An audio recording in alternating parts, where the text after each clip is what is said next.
Assalamualaikum warahmatullahi wabarakatuh. Selamat siang semua. Perkenalkan, nama saya Najwa Balkis. Saya membuat video ini untuk memenuhi tugas mata kuliah Sejarah dan Sistem Politik Indonesia. Di sini saya akan memaparkan mengenai pemahaman saya terhadap sejarah dan juga sistem politik di Indonesia. Sebelum masuk ke dalam sejarah sistem politik yang ada di Indonesia, sebaiknya kita mengetahui apa itu sistem politik. Di sini ada beberapa pendapat para ahli mengenai sistem politik. Yang pertama, menurut Miriam Budiardjo, konsep politik dipakai dalam keperluan analisis karena sistem bersifat abstrak.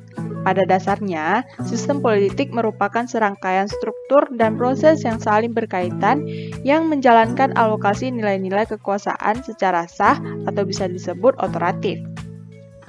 Yang kedua, menurut Rusadi Kartaprawira, sistem politik merupakan berbagai macam kegiatan dan juga fungsi yang bekerja dalam suatu unit dan kesatuan yang berupa negara atau masyarakat. Kemudian yang ketiga, menurut Robert A. Dahl, sistem politik adalah pola yang tetap dari hubungan-hubungan antara manusia yang melibatkan sampai dengan tingkat tertentu, kontrol, pengaruh, kekuasaan, ataupun wewenang.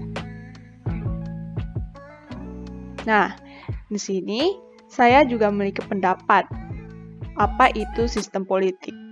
Sistem politik menurut saya sendiri merupakan sebuah peraturan yang terstruktur dan terintegrasi dengan baik untuk mencapai tujuan-tujuan dalam memiliki kekuasaan atau mencapai tujuan lain dalam bidang-bidang politik dalam bernegara agar terciptanya kehidupan politik yang baik.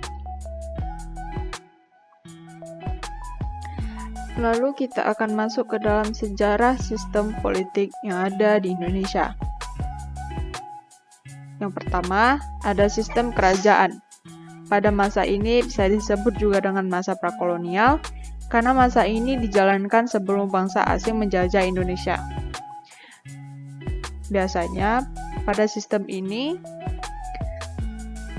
negara atau wilayah biasanya akan dipimpin oleh seorang raja. Dalam pemerintahan kerajaan, pengangkatan kepala negara didasarkan atas garis keturunan.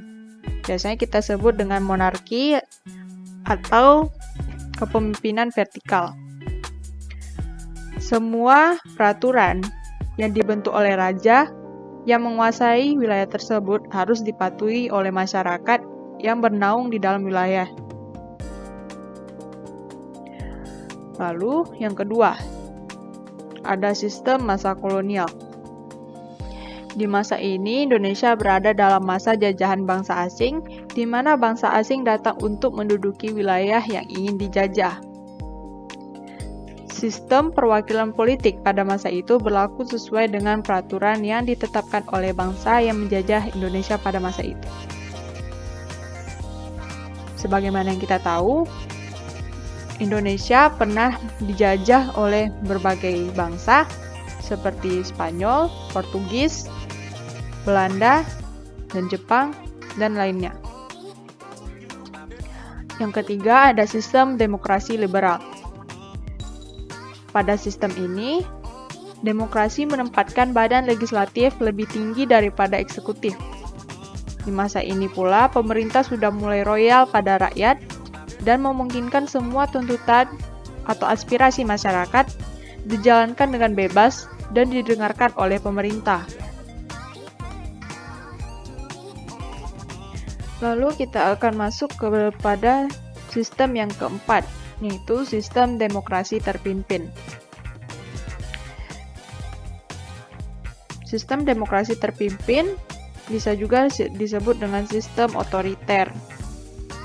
Demokrasi terpimpin merupakan sebuah sistem demokrasi yang seluruh keputusan serta pemikiran berpusat hanya pada pemimpin negara. Pada masa ini pula, keterlibatan militer sangat kuat.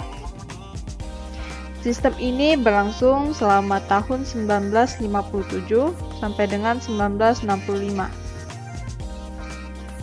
Kemudian, yang kelima atau yang terakhir, sistem demokrasi Pancasila. Pada masa ini, sudah mulai terjadi kelonggaran dalam sistem politik yang ada di Indonesia. Aspirasi masyarakat sudah mulai dengar dan lebih baik daripada masa-masa sebelumnya. Pada masa ini pula, nilai Pancasila sangat dijunjung tinggi dan sistem ini merujuk pada sistem kelembagaan yang sistematis.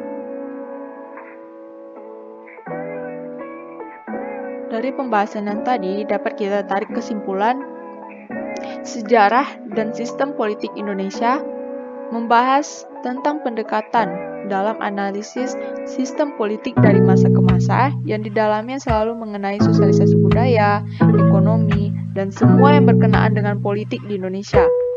Sistem politik harus cepat beradaptasi terhadap perubahan dan dinamika yang berlangsung. Pemilihan kebijakan yang tepat tergantung pada pemerintah dan sistem politik yang sedang berjalan.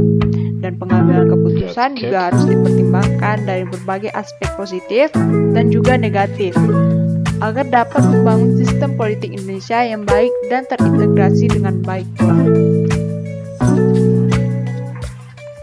Nah, sampai di sini saja pembahasan dan ilmu yang dapat saya bagi kepada teman-teman. Lebih dan kurang saya mohon maaf. Assalamualaikum warahmatullahi wabarakatuh.